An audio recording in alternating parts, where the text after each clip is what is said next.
Hello everyone and welcome to my nerdy little corner of the internet. Wow! Does it feel good to be out of there?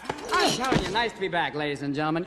Class is back in session. Today we are talking about tempo and the curve in TCGs. Tempo is the pace or rhythm that one plays the game. Low to the ground aggressive decks that want to get to the goal as quick as possible have a fast tempo, while grindy combo decks go for a slower, more value-focused tempo. Don't think, Sean. Let your body move to the beat. Think of tempo as the other side of the coin to card advantage. Instead of having an advantage in the game by having access to more cards, you are spending less time and less resources developing the board compared to your opponent. To help understand tempo better, let's learn about the curve. The curve is a term used for the distribution of resource costs within your deck. Let's use decks from the most recent Magic the Gathering Pro Tour to show us what a curve means.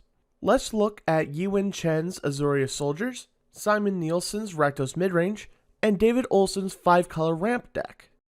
At first glance, you might not be able to understand the differences between the three, but let's turn all of their costs into single number values and put them into a chart.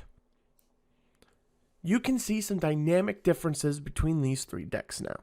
Chen's deck doesn't have any cards that cost more than 4, while Olson's deck doesn't have any cards that cost 1. Chen's deck is an aggro deck, designed to get as many creatures onto the battlefield as quickly as possible. He's able to use every resource available to him in the early game. He has a fast tempo. Olson's deck is a ramp deck designed to gather big resources to play large and valuable cards in the mid to late game. Unfortunately, that means he has to give up in the tempo game in order to win in the pure value of his cards. Meanwhile, Simon Nielsen's deck is a mid-range deck. Mid-range decks are decks designed to optimize their tempo. Instead of using all the resources they can in the early game or focusing on getting extra resources for the late game, mid-range decks play cards that are able to take tempo or card advantage by playing cards that are a bit too good for their cost or give you a strong resource advantage. Let's look at an example of a card that takes advantage of tempo in Lorcana. Genie, on the job.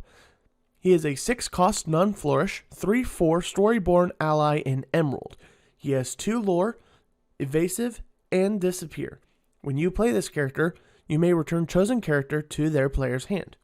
Genie is a tempo card. When you play him, you can return one of your opponent's characters to their hand, making them have to replay that card, effectively doubling the cost of the character for your opponent. Say that character that you bounced was Mickey Mouse Musketeer, that they have just played on the previous turn to protect their hooks. Now you have upset their tempo, you've made their board clear for your challenging characters, and now they effectively have a 12-cost Mickey Mouse Musketeer, making the card significantly less valuable. Cheap removal cards such as Fire the Cannons are also forms of tempo. When you play Fire the Cannons on an Yzma, you are getting tempo advantage because you paid 1 ink for 1 card and your opponent paid 2 ink for 1 card, netting you 1 ink to play your Captain Hook Forceful Duelist. So now your opponent has spent 2 ink and you have spent 2 ink, and the result is that you are up 1 Captain Hook Forceful Duelist on the board. Remember, tempo and card advantage are 2 different routes to victory. It's very difficult to take both in a match, but if you are, you're practically guaranteed victory. Oh, that's the bell. I hope you enjoyed today's lesson in TCG 101. If you did, please make sure to like and subscribe, and if you have been absent, check out my other TCG 101 videos. Goodbye.